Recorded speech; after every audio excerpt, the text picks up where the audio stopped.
Good morning, dear students. This is my fourth lecture on the chapter Fiber to Fabric. Before starting with any new topic today, let us revise in brief the content which we have done yesterday. Yesterday, I discussed about the life history of the silk moth, right? So, let us see once again the various stages through which the silk moth passes. First of all, what happens? Female silk moth, as you can see in the figure, lays eggs on the mulberry leaves. From these eggs, what happens? Larva comes out.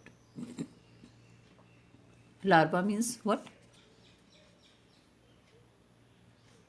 Which are called caterpillars or silkworms. Then they grow in size, and when the caterpillars is ready to enter the next stage of its life history, that is pupa. So before entering the next stage, that is pupa, what it does? The caterpillar weaves a net to hold itself. So then it swings its head from side to side in the form of the figure. Which figure?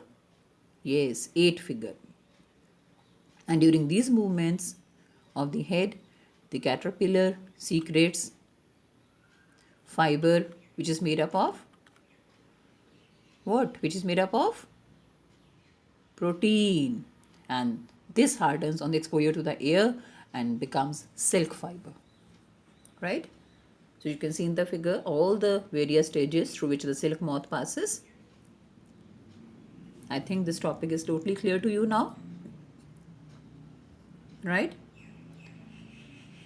If you have any topic doubt, you can ask me anytime. Try to understand, try to get the concept behind, don't cram anything. Okay? Make your fundamentals strong in science. So let's start with the new topic today. The first topic is some different types of silk. Now, there are variety of silk moths, and correspond to that, the silk yarn they yield is different in texture. Some are coarse, some are fine, some are shiny, and accordingly, we can have different types of silk. Some of them are tussar silk, moga silk, koza silk. There's one more silk, airy silk, mulberry silk. Now, from where does this word come from, mulberry silk? Mulberry.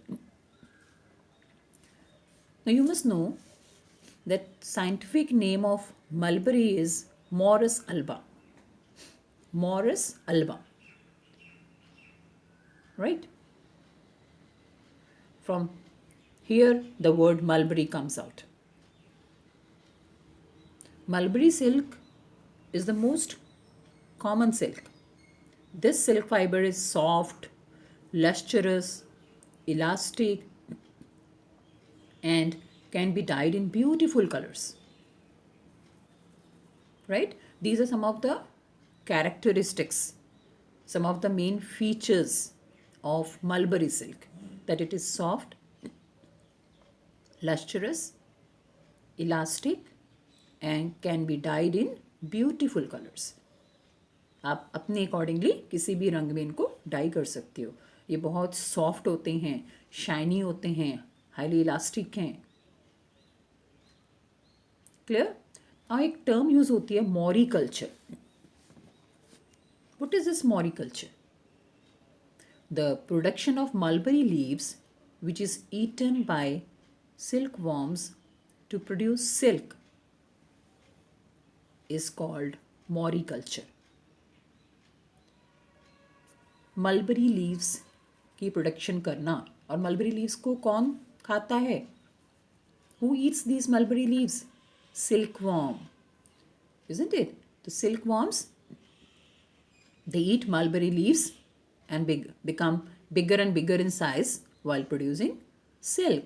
This is called moriculture, the production of mulberry leaves which is eaten by silkworms to produce silk is called moriculture. So you must know what is moriculture. Earlier we studied what is sericulture, right? Sericulture क्या होता है आपको याद होगा? It is the rearing of silkworm to produce silk. Clear? So let's move ahead. It's the mulberry tree जिसकी हम बात कर रहे हैं, ठीक है? और साइंटिफिक नेम क्या है मलबरी का? मॉरस अल्बा. यहीं से नाम आया मलबरी सिल्क का, right? What about the strength of the silk thread?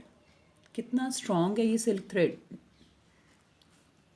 जिससे हम सिल्क फाइबर बना रहे हैं, फैब्रिक बना रहे हैं. इसकी स्ट्रेंथ भी तो होनी चाहिए.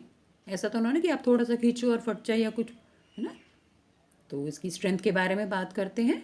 Silk is the strongest of all natural fibres. जितने भी नेचुरल फाइबर्स हैं उन सब में सबसे ज़्यादा स्ट्रॉन्ग सिल्क है. A soft silk yarn is as strong as a steel wire or thread. इतना स्ट्रॉन्ग है. एक स्टील की तार ले लें आप अगर कोई लेमैन होगा वो बोलेगा स्टील की तार जो है ज़्यादा स्ट्रॉन्ग है, but it is not so. A soft silk yarn is as strong as, or you can say it is much stronger than the steel wire or steel thread. Clear, beta? Now let us move that how we can get silk from the cocoon. cocoon तक हम study कर चुके हैं. कैसे female silk moth ने eggs ले किए, फिर उसमें से हैच हुआ तो लार्वा निकला, कैटरपिलर निकला, फिर उस कैटरपिलर या लार्वा ने थ्रेड लेग स्ट्रक्चर बुना, काकून. अब काकून से हम सिल्क कैसे बनाते हैं, है ना? कुछ तो प्रोसेसिंग के स्टेप्स होंगे, राइट? तो सिल्क मॉथ्स को सबसे पहले हम क्या करते हैं, हमें सिल्क चाहिए तो हम क्या करेंगे? सबसे पहले रियरिंग करेंगे उसकी, राइट? अगर आपको सिल्क लेना है तो first of all we have to rear silkworms. तो द फर्स्ट स्टेप तो होगा rearing of silkworms. The female silk moth lays eggs. कितने? It lays hundreds of eggs at a time. बहुत सारे. The eggs are warmed to a suitable temperature. एक particular temperature पे उनको रखा जाता है. The eggs hatch into larva called caterpillar और silkworms. Silkworms are kept in bamboo trays and feeds on mulberry leaves and grows in size. We have discussed it yesterday. After 30 to 40 days, the silkworms stop eating and begins to spin cocoons. Inside the cocoon, the silkworm develops into silk moth. Clear? पहला step तो था life cycle of silk worm में हमने बात की थी कि कैसे ककून वीव हो रहा है, राइट? अब हमें उस ककून से सिल्क ऑब्टेन करनी है, right? From cocoon to silk. तो processing of silk involves various steps now, right? तो the process of obtaining silk from this cocoon involves what now? The very first step is reeling. The cocoons are collected and kept in sunlight or boiled or exposed to steam. धूप में रखते हैं, boil करते हैं, steam देते हैं. किस लिए? कि अगर इन केस कीड़ा है तो वो अलग हो जाए. The silk fibers separate out, right? The process of taking out the fibers from the cocoons is called reeling. हमने सिल्क के फाइबर्स अलग कर लिए, उसको हम क्या कहते हैं? रीलिंग. कौन करता है रीलिंग को? Reeling is done by machines. ठीक है? सो सबसे पहले हमने रियरिंग करी, उसके बाद फिर हमने क्या किया? Piles of cocoons are kept under the sun, boiled, exposed to steam. इससे क्या होगा जब आप बॉयल करोगे? It causes the silk fibers to separate from the rest of the cocoon. Silk fibers अलग हो जाती हैं. अब नेक्स्ट स्टेप क्या आता है? Reeling the silk, which is the process of delicately unwinding the fiber from the cocoon. ठीक है, अनवाइंडिंग कर लेना, अलग कर लेना हमने सिल्क फाइबर्स को. इसको हम क्या कह रहे हैं? रीलिंग. ओके, रीलिंग करने के लिए स्पेशल मशीन्स होती हैं. अब रीलिंग के बाद क्या होगा? The silk thread is then bleached and dyed into many shades. Right, आप रीलिंग से आपके पास जो फाइबर्स निकल के आए हैं, आप उसके जो थ्रेड आए हैं उसको आप क्या कर सकते हो? स्पिन कर लो, वीव कर लो. पर अब अपना कलर आप चाहते हो अपने अकॉर्डिंगली, तो आप क्या कर सकते हो? The silk thread is then bleached and dyed into many shades. और उसके बाद the silk fibre is now spun into silk thread which is then woven into silk cloth by weavers. So the silk fibers are then spun into threads and woven into silk cloth. Clear? So processing of silk में हमारे पास कौन कौन से steps आए? Railing आई, जिसमें आपने boil करा cocoon को या सिल्क के फाइबर्स ऑब्टेन करे ककून से. उसके बाद फिर हमने क्या किया? ब्लीच कर सकते हैं, डाई कर सकते हैं अलग अलग शेड्स में. एंड उसके बाद नेक्स्ट स्पिन किया into silk thread and then woven into silk cloth by the weavers. Clear? So let us summarize it from cocoon to silk. The process of obtaining silk from silk moth involves the following steps. Number 1, rearing of silkworm, जिसमें आपने life history of silk moth पढ़ ली. Right, then reeling. Reeling में आपने क्या किया?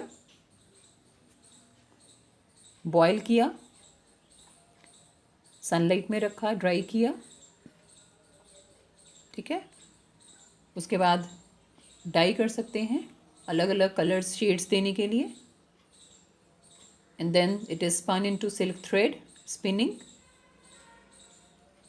And last comes the weaving. जो weavers होते हैं बुनते हैं, फिर वो वीव करते हैं इनटू सिल्क क्लॉथ. क्लियर? तो ये पूरा कंप्लीट है from cocoon to silk. First figure आपको female silk moth eggs lay करे उसने मलबरी लीव्स के ऊपर. Eggs, hundreds of eggs you can see. Then larva comes out. Next figure में देखिए, इट फीड्स ऑन लीव्स. उसके बाद वो वीव करना शुरू करता है प्यूपा स्टेज में एंटर करने से पहले, ककून. एंड देन फिर हम क्या करते हैं? रीलिंग. रीलिंग के बाद देखिए अलग कलर्स में फिर dyeing. Right, and then spinning. And last comes the weaving. जो फैब्रिक का देखिए अलग अलग कलर्स के जो सिल्क के फैब्रिक है, it is being shown. Right, it's again rearing of silkworm. Already you have done that. I don't think so I have to revise it once again. So processing of silk, these are various figures which are showing वही दो steps, rearing of silkworm and then processing of silk. यानी complete अगर आप process देखें तो सिर्फ दो parts में आप डिवाइड कर सकते हैं इस पूरे प्रोसेस को. जब आपने सिल्क लेना है, पहले आप सिल्क वर्म्स को रियर करते हैं एंड देन फिर आप क्या करते हैं? प्रोसेसिंग ऑफ सिल्क करते हैं. प्रोसेसिंग ऑफ सिल्क में आपका फर्स्ट पार्ट में बॉइलिंग आता है. देखिए फिगर में बॉयल कर रहे हैं एंड देन फिर आप उसको बॉइलिंग में वही रीलिंग है. देन डाई करेंगे अलग अलग कलर्स में, डाई करके फिर आप उसको स्पिन करेंगे एंड देन वीव करते हैं. Clear? So I think everything is clear to you. Right, this is all about today. I'll be giving you assignment based on the content which you have studied today, and your answers will be discussed later. If you have any doubt regarding any topic which you have studied up till now, you can ask anytime. Okay, beta? Make your fundamentals strong in science. Try to understand the concept behind. Don't cram anything in science.